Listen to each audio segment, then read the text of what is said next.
You are listening to American Nightmare Radio, a documentary series examining real cases, unresolved events, and disturbing incidents that unfolded in ordinary places, involving ordinary people.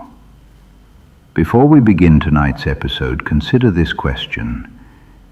If unexplained things started happening inside your home, sounds you couldn't account for, objects moving on their own, disturbances no one else could see, how long would you try to ignore it?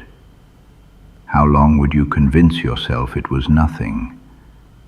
And at what point would you decide something was wrong? Tonight's story takes place in a quiet Pennsylvania town, inside a modest duplex, over more than a decade. This is the case of the Smurl family. A heavy chandelier in the dining room began swaying violently while the family was seated at the table. There were no open windows, no passing vehicles, no vibrations. The fixture moved back and forth for several minutes before gradually slowing to a stop. On another occasion, the family returned home to find several chairs overturned in the living room. Cushions had been thrown across the floor. A lamp lay shattered near the couch. No signs of forced entry were found. Nothing had been stolen. Janet began waking with unexplained bruises on her arms and legs. They appeared in irregular patterns. Some were circular, others were elongated, as if caused by gripping.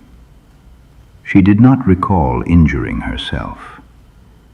Medical examinations found no underlying condition.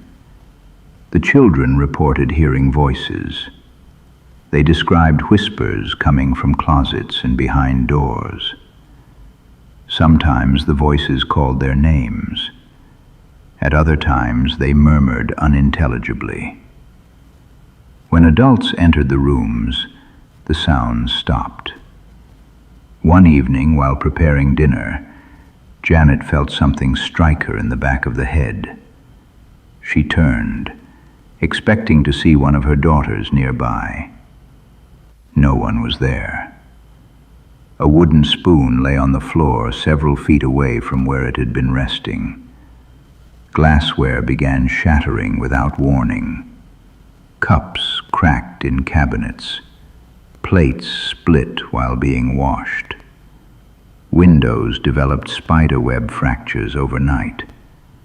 Repairs did not prevent further breakage. Jack attempted to document the disturbances. He kept notes. He recorded dates and times. He measured temperature variations. He checked locks and hinges. He inspected wiring repeatedly. Nothing explained what was happening. Neighbors began noticing unusual activity.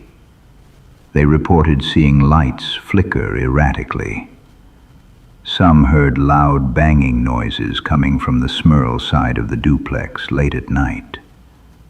Others observed windows opening and closing when no one appeared to be inside. Despite mounting evidence, the family remained silent. They feared ridicule. They feared professional consequences. Jack worried that speaking publicly might affect his employment. Janet worried about how it would affect their children. They chose endurance over exposure. By the early 1980s, that strategy was failing. The house was no longer merely unsettling. It had become hostile. By 1981, the disturbances inside the Chase Street duplex had intensified to the point where they were no longer confined to sounds and minor disruptions.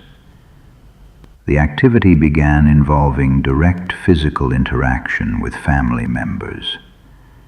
Janet reported being pushed while walking through hallways.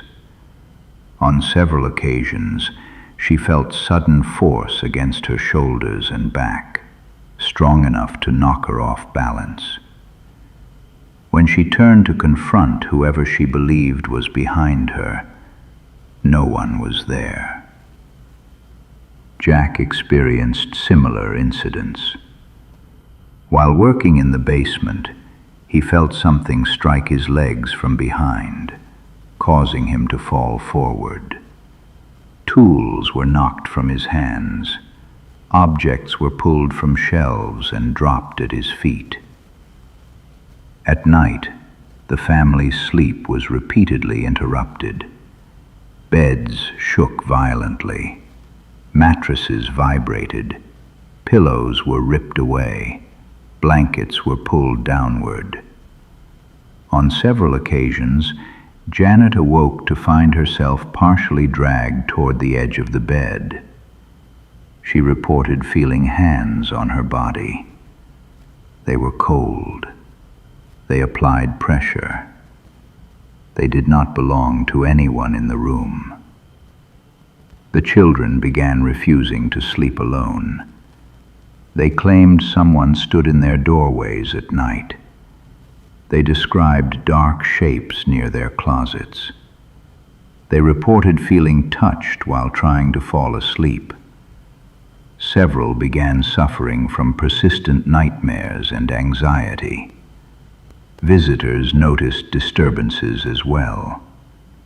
Relatives staying overnight heard footsteps and banging. Guests witnessed objects move without contact. One family friend watched as a framed photograph slid several inches across a table and fell to the floor. In one widely reported incident, Janet was thrown against a wall while alone in the kitchen. She sustained bruising and soreness that lasted several days. Medical staff could not determine a cause. The family sought professional help. They consulted electricians, plumbers, structural engineers, and inspectors. Each conducted thorough examinations.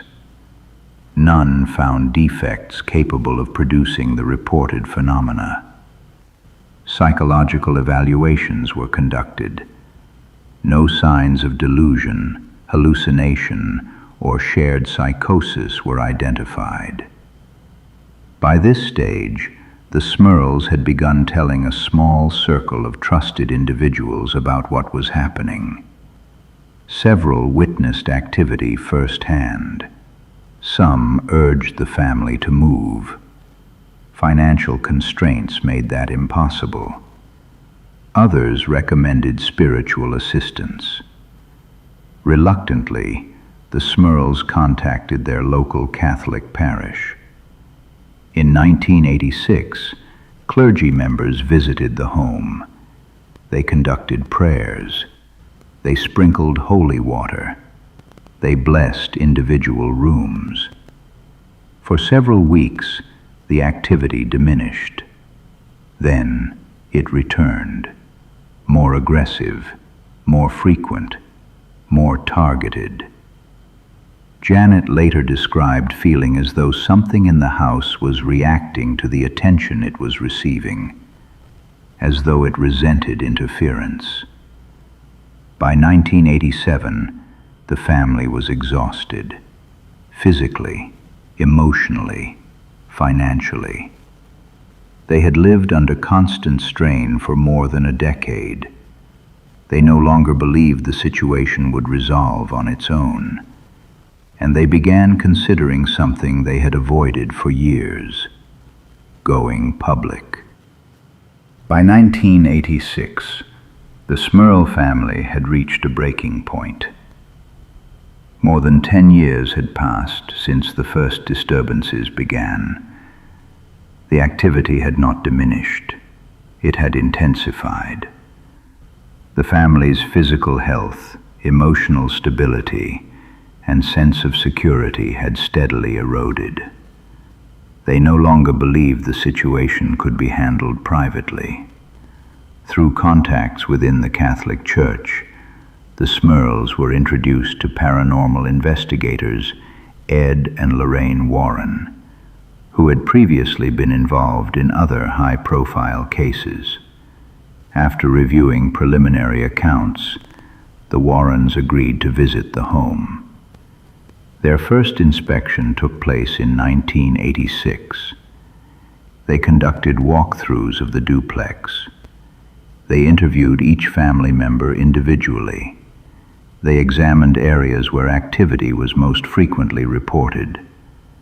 They documented temperature fluctuations, electromagnetic readings, and personal testimonies. During these visits, several incidents reportedly occurred. Objects fell without contact. Cold spots formed suddenly. Loud banging noises were heard from inside walls.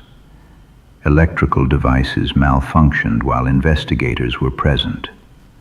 One recording session ended abruptly when equipment lost power without explanation.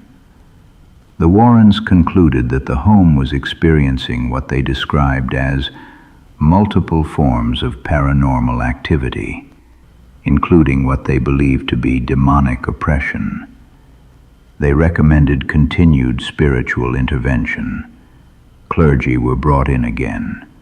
Formal blessings were conducted. Religious artifacts were placed throughout the house. Prayer sessions were held regularly. For brief periods, activity slowed. Then it returned. In some cases, it appeared to increase. The Warrens began documenting the case more extensively.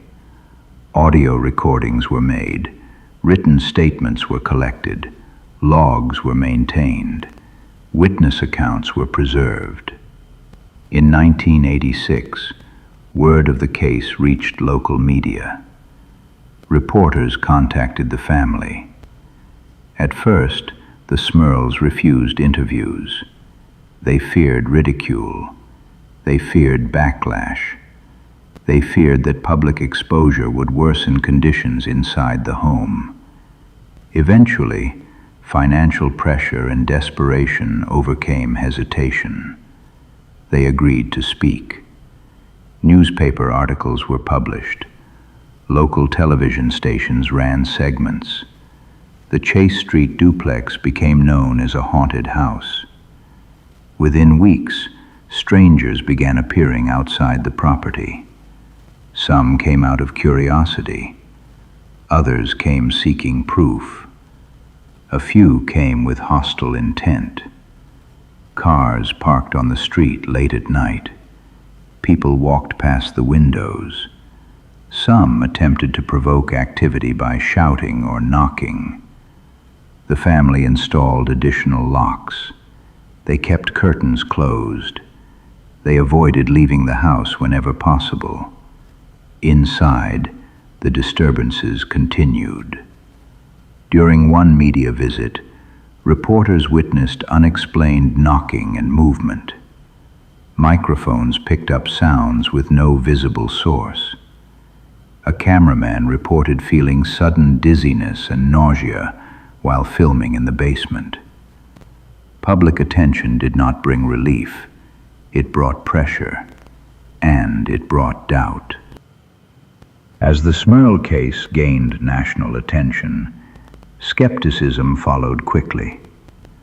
Psychologists, engineers, and skeptics reviewed reports and footage. Many suggested environmental causes. Others proposed stress-related explanations. Some claimed the family was exaggerating. A few accused them of fabrication. Television debates were organized. Experts were invited to comment. Opinions varied widely. No single explanation gained universal acceptance. The family was caught in the middle. Supporters believed them. Critics dismissed them. Strangers sent letters. Some were sympathetic, others were hostile. Jack received anonymous messages accusing him of exploiting his family. Janet was accused of encouraging attention. The children were questioned by classmates and teachers. Inside the home, conditions did not improve. Physical attacks continued. Janet reported being shoved into furniture. Jack experienced sudden strikes to his back and shoulders. Objects were thrown across rooms. Loud crashes occurred at night without visible cause. One incident involved a heavy dresser shifting several inches across a bedroom floor while no one was touching it. Another involved a framed religious image being ripped from the wall and shattered. Family arguments increased. Stress affected communication. Sleep deprivation weakened patience. Fear became routine. Financial strain worsened. Medical bills accumulated. Repair costs continued. Security measures were expensive. Relocation remained impossible. The Smurls began spending more time away from home when possible. They stayed with relatives. They took longer shifts at work. They delayed returning at night. But they always had to come back. The house remained their only permanent residence. Attempts were made to sell the property. Buyers withdrew after learning its history. Some refused to visit at all. Others toured briefly and declined. No sale was completed. Meanwhile, public interest peaked. The case appeared on national talk shows. Books were proposed. Documentaries were planned. The family was asked to relive events repeatedly for interviews. Each retelling took a psychological toll. Janet later stated that the attention made the situation feel inescapable. There was no longer any private space, no longer any refuge. By the late 1980s, the family was emotionally depleted. They no longer expected resolution. They hoped only for survival. By the late 1980s, the Smurl family no longer measured time in years. They measured it in incidents. Weeks without disturbances were considered victories. Days without physical contact were regarded as relief. Nights without noise were rare. In 1987 and 1988, several of the most severe events occurred. Janet reported being thrown from her bed on multiple occasions. Jack described being struck hard enough to leave visible welts. Heavy objects fell from shelves without warning. Loud crashes echoed through the duplex late at night, strong enough to wake neighboring families. During one incident, a large religious statue placed in the living room was reportedly lifted and dropped repeatedly until it shattered. No one was in the room at the time. Electrical failures became routine. Appliances shorted out. Phones malfunctioned. Lights flickered violently. Power outages occurred in isolated sections of the house, while the rest of the block remained unaffected. Family members described feeling watched constantly. They altered daily routines. They avoided certain rooms. They slept in shifts. They kept lights on through the night. They rarely invited visitors. By 1989, the family was no longer attempting to solve the situation. They were attempting to endure it. Relief came gradually, not through resolution, but through separation. As the children grew older, several moved out. Jack and Janet began spending extended periods away from the house when possible. They stayed with relatives. They accepted temporary work assignments. They delayed returning home. Over time, their presence in the duplex became intermittent. With fewer people inside, reported activity diminished. Whether this was coincidence, psychological, or something else remains unclear. Eventually, the Smurls no longer lived there full-time. They did not describe their departure as an escape. They described it as surrender. The house was never formally cleansed. No final investigation produced definitive answers. No conclusive evidence resolved the case. Supporters continue to cite witness testimony, physical injuries, and documented incidents as proof that something extraordinary occurred. Skeptics point to stress, confirmation bias, structural issues, and the influence of media attention. Both sides acknowledge the same basic fact. A family lived for more than a decade in a home they believed was actively harming them, and no authority was able to provide a solution everyone could accept. The Chase Street duplex still stands. New occupants have lived there since. Some report nothing unusual. Others describe minor disturbances. No investigation has ever settled the matter. The case remains open in public memory, not because it was proven, not because it was disproven, but because it was never resolved. The Smurl case leaves behind more questions than answers. Were the events the result of environmental conditions and prolonged stress? Were they exaggerated through fear and repetition? Or did something occur inside that house that cannot be explained through conventional means? Each listener must decide.